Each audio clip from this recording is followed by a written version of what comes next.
principales dilemas que tenemos cada vez que queremos analizar y valorar la política exterior de cada uno de los estados es poder determinar cuáles van a ser los criterios que están guiando la misma.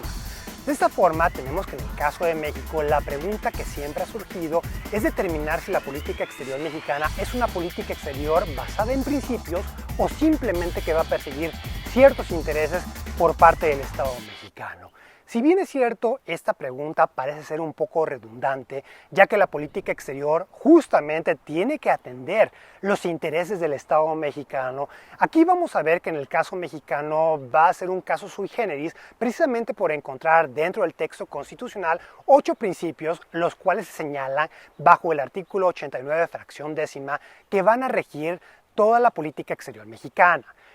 Estos 8 principios de política exterior van a ser la libre autodeterminación de los pueblos, el principio de igualdad soberana, el principio de no intervención en los asuntos internos del Estado, la proscripción en el uso y la amenaza del uso de la fuerza, la solución pacífica de las controversias, la paz y la seguridad mundial, la cooperación internacional para el desarrollo y la promoción y protección de los derechos humanos. Justamente esos principios de política exterior pues no van a ser revolucionarios en el sentido de que son los mismos principios que encontramos ya codificados en el corpus normativo de la Organización de las Naciones Unidas y de la Organización de Estados Americanos, de las cuales el Estado mexicano va a ser Estado parte. Todos esos principios del derecho internacional han sido reconocidos a lo largo de la historia como principios de buena vecindad entre los estados y como principios que van a guiar el comportamiento en las relaciones internacionales interestatales. De esta forma vamos a ver que esos principios de política exterior no se pueden entender unos con los otros de forma aislada, sino que cada uno de esos van a estar intrínsecamente relacionados, ya que va a haber una codependencia entre unos y los otros, similar a los derechos humanos, en la cual veíamos que esos van a ser derechos interdependientes e indivisibles.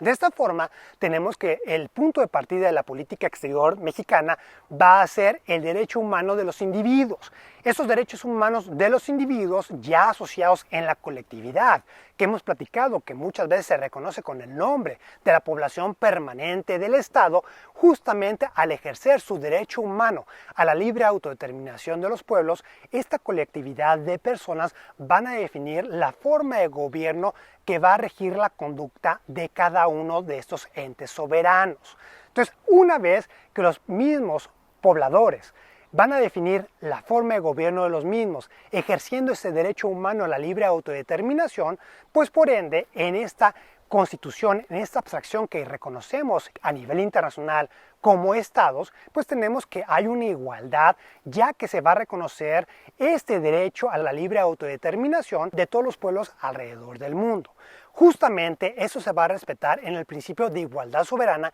la cual va a afirmar que cada uno de los estados van a ser iguales, no importando el desarrollo, el poder duro o el poder suave que pudiera haber de forma diferente entre cada uno de estos. Justamente también ya habíamos platicado cómo el principio de igualdad soberana se ve reflejado en el plano teórico en la afirmación de cada un estado un voto al interior de las Naciones Unidas, pero también habíamos platicado cómo esta afirmación de que hay una igualdad soberana simplemente va a estar en el plano teórico, porque inclusive en el seno de las Naciones Unidas podríamos hablar de una categorización en 4 categorías diferentes en lo que sería el valor de cada uno de los estados y la participación que los mismos pudieran tener al interior de las Naciones Unidas. Justamente la forma en la cual se va a respetar este principio de igualdad soberana es en una de las variantes que veíamos de intervención de los estados en las relaciones internacionales con el principio de no intervención en los asuntos internos de un tercer estado. En otras palabras, como todos los estados son iguales, todos los estados van a ser soberanos, pues justamente tiene que haber un respeto entre unos y los otros. Y aquí habíamos platicado también en otro video cómo los estados latinoamericanos habían coadyuvado a la cristalización de esta prohibición dentro del derecho internacional, especialmente por los antecedentes históricos que se habían vivido vivido en toda América Latina, en la interrelación con los estados europeos y posteriormente con la doctrina Monroe de Estados Unidos, justamente porque se había sufrido varias invasiones al interior de los territorios y justamente los estados latinoamericanos, especialmente en la Convención de Montevideo, habían repudiado ya esta conducta. Entonces, este repudio,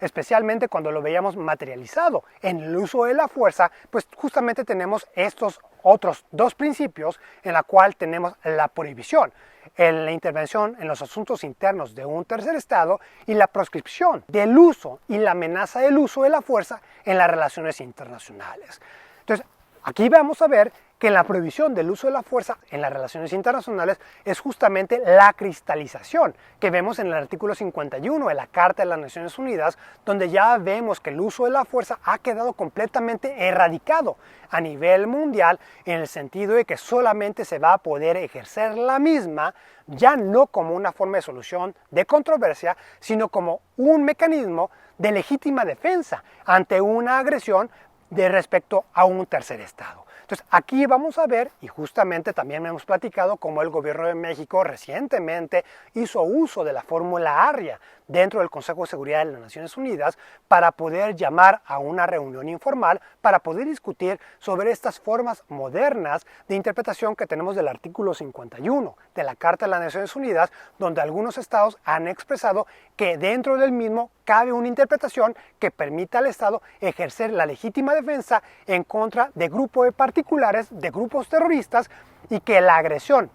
en contra de los mismos no se considere como una agresión al Estado donde los mismos se encuentran. Esto significa que utilizando estas aeronaves no tripuladas, un Estado puede mandar un misil a un terrorista en concreto y el hecho de que esta agresión surte efecto al interior de un tercer Estado, ese Estado no puede invocar la agresión o una ruptura de derecho internacional, ya que en teoría el Estado que está realizando el ataque está ejerciendo la legítima defensa. Entonces, de esta forma, pues vamos a ver cómo están intrínsecamente relacionados esos cuatro principios. Primero, la libre autodeterminación de los pueblos, que deriva en el principio de igualdad soberana, el principio de no intervención en los asuntos internos del tercer Estado,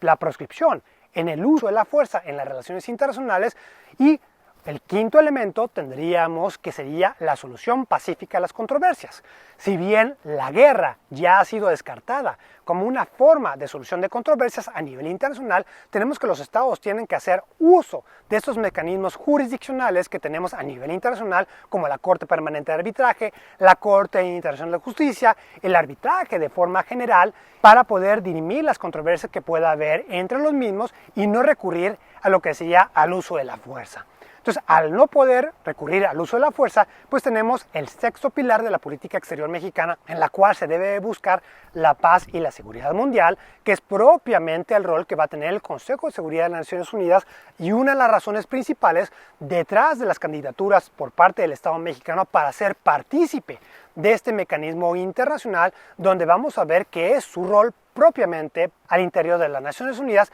y una de las razones principales por las cuales el Estado mexicano en el periodo de 2021-2022 está ocupando un asiento no permanente al interior del principal organismo político de las Naciones Unidas. Entonces, de esta forma ya hemos hablado de estos 6 principios de política exterior y después de que tenemos que los estados tienen la obligación de solucionar de forma pacífica las controversias y de igual manera el Estado mexicano ha tenido 5 jueces al interior de la Corte Internacional de Justicia. Entonces, de esta manera, pues vamos a ver este compromiso del Estado mexicano para poder afianzar el rol del derecho internacional en las relaciones internacionales. Justamente después de que veamos de que los estados ya no pueden acudir a la Fuerza Armada, pues vamos a ver también, y regresando al punto número 1, la obligación del Estado mexicano en lo que sea la protección y la promoción de los derechos humanos. Especialmente porque los derechos humanos van a ser aquellas bases fundacionales para que se pueda dar la libre autodeterminación de los pueblos.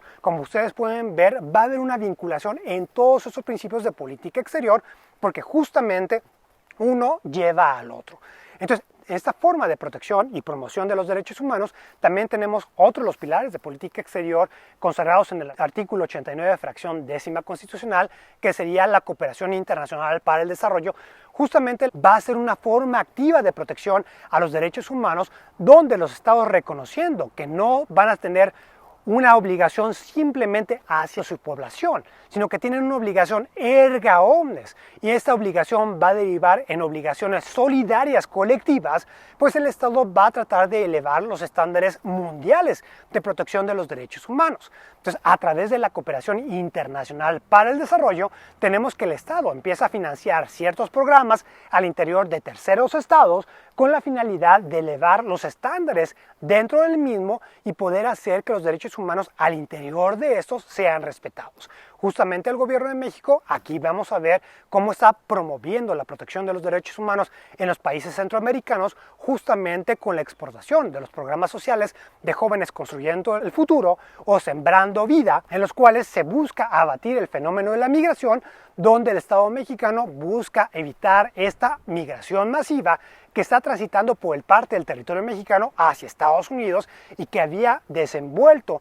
esos conflictos diplomáticos que el gobierno de México tuvo hace unos años cuando Donald Trump era el presidente de los Estados Unidos y que justamente llevó a implementar este programa Quédate en México, que es los famosos protocolos de protección para migrantes que eran ya así definidos dentro del sistema jurídico estadounidense y que obligaban a todos aquellos peticionarios de asilo extranjeros a quedarse en territorio mexicano hasta que terminaban sus procedimientos administrativos ante las autoridades estadounidenses. Entonces, de esta forma vamos a ver cómo hay una fuerte vinculación entre esos 8 principios de política exterior mexicana, y aquí vendría la pregunta: ¿se puede interpretar cada uno de esos principios de política exterior de forma aislada? Y justamente esta pregunta se vuelve muy relevante por las fuertes críticas que recibió el gobierno de México recientemente ante la inacción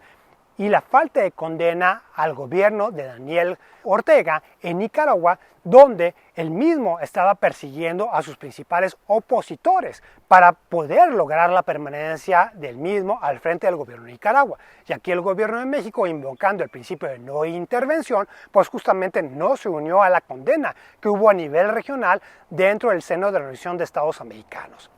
Aquí vamos a ver que, si bien es cierto, los principios de política exterior cada uno se va a sostener de forma independiente, es muy importante que cuando los mismos se van a estudiar como principios guiadores de la política exterior mexicana, estamos viendo que hay una correlación uno con otro. Eso significa que la política exterior mexicana no puede guiarse simplemente por uno. En otras palabras, no estamos hablando que el artículo 89, fracción décima, vaya a servir como un menú donde la Cancillería mexicana puede escoger en qué momento quiere cumplir con un principio de política exterior y cuándo puede invocar otro como obstáculo para un pronunciamiento en concreto, sino que estos principios de política exterior deben interpretarse, deben de leerse de forma integral, ya que están vinculados uno con el otro y los mismos van a coexistir para poder hacer valer este régimen del derecho internacional. En otras palabras, para poder respetar el principio de no intervención en los asuntos internos de un tercer Estado, se debe valorar si se está promoviendo la protección de los derechos humanos.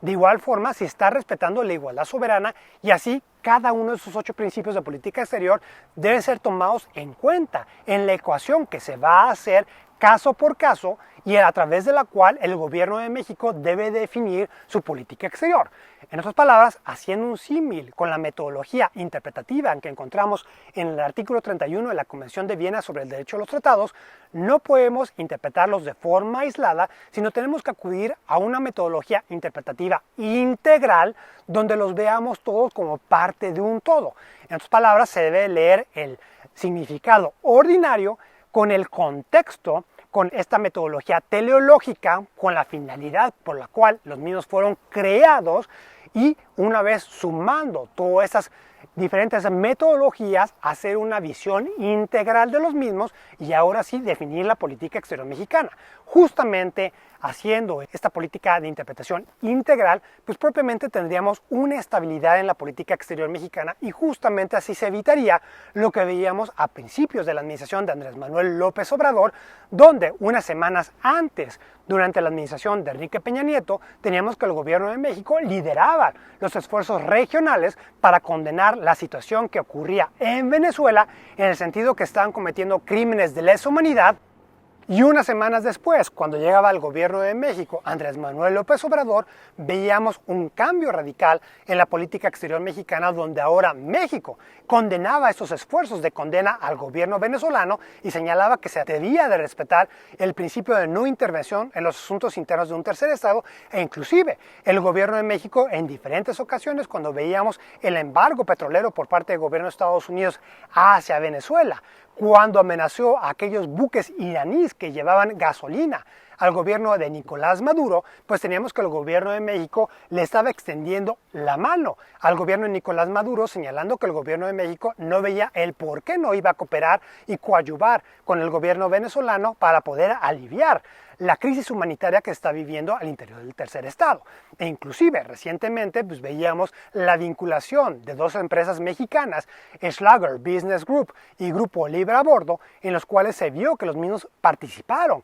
en este programa de intercambio petrolero por alimentos con Venezuela, y también hablaban de la vinculación de ciertos funcionarios mexicanos para poder aliviar la situación humanitaria en Venezuela. De esta forma, pues vamos a ver cómo aquí justamente en la praxis tenemos que la respuesta a la pregunta que hacíamos en un principio, si la política exterior mexicana debía guiarse por principios o por intereses, pues vemos cómo en la praxis parece que está siendo guiada por intereses, los cuales van a ir cambiando administración federal por administración federal, y justamente se está perdiendo el significado real de lo que vemos consagrado en la fracción 10ª del artículo 89 constitucional, ya que el mismo se debe interpretar de forma armónica entre los 8 principios y definir las acciones del Estado mexicano, y no simplemente de una forma indiscriminada invocar un principio en particular y señalando que en otras ocasiones otro principio va a obstaculizar el comportamiento del Estado mexicano.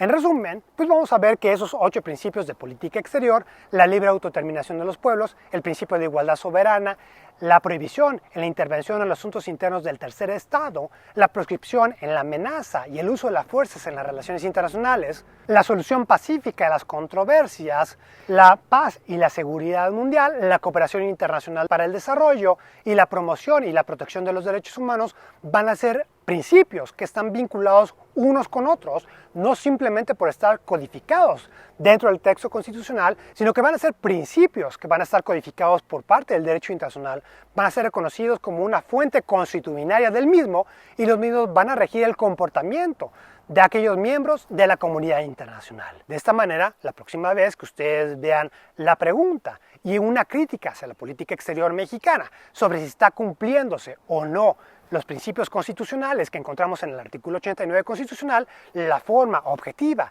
y la forma adecuada a través de la cual se puede hacer un ejercicio y una valoración correcta es justamente haciendo una ponderación sobre esos 8 elementos que nos señala el texto constitucional. Muchísimas gracias por su atención, no olviden darle like al video, dejarme sus comentarios y suscribirse al canal. Hasta la próxima.